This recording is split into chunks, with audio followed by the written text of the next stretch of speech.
મારા વિસ્તારની અંદર પણ અનેકવિધ પ્રશ્નો કે જે આંગણવાડી રિલેટેડ હતા, રોડ રસ્તા રિલેટેડ હતા, નવીન પાણીની નળિકા 80-20ના કામો, આ બધાનું આજે અહીંયા ફોલોઅપ પણ કર્યું છે.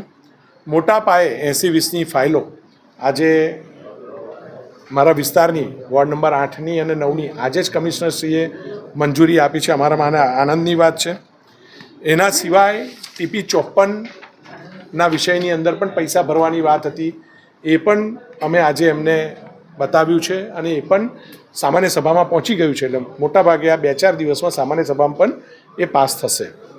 એની સાથે એલેમ્બિક સિટીની વચ્ચેથી જતો જે રોડ છે, આ રોડ પર ગેટો મૂકી દેવામાં આવ્યા છે એલેમ્બિક દ્વારા. પાછળ સિક્યોરિટી ગાર્ડ ઊભા કરી અને બેરિકેટિંગ કરવામાં આવ્યા છે અને કોઈપણ ખાનગી વ્યક્તિ એમાંથી પસાર ના થાય એની પણ પૂછપરછ ત્યાં કરવામાં આવે છે. આજે અમે ત્યાં કમિશનરશ્રીને રજૂઆત કરી છે કે રોડ કોનો છે, એ રોડ 18 મીટરનો છે તો એની રોડ સોંપણી કરીને ત્યાં એની FSI લઈને રોડ કોર્પોરેશનને સુપ્રત કરવો જોઈએ.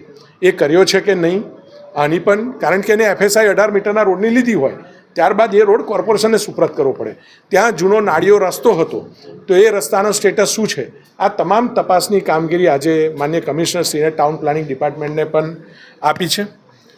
અમારી સૌથી મુખ્ય રજૂઆત એવી કહેવાય કે વડોદરાને સ્લમ ફ્રી સિટી બનાવવું જોઈએ.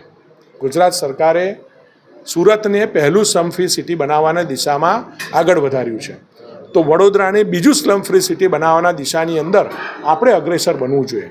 તો સયાજીગંજમાં વિવિધ પ્રકારની નાની મોટી ઝૂંપડપટ્ટીઓ, ગમનિયા તળાવ, ગણેશનગર,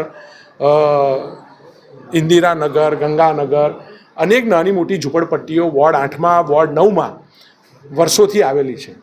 આ વર્ષોથી રહે છે, સ્વાભાવિક રૂપે એમને મકાન પણ સુપ્રત કરવા પડે.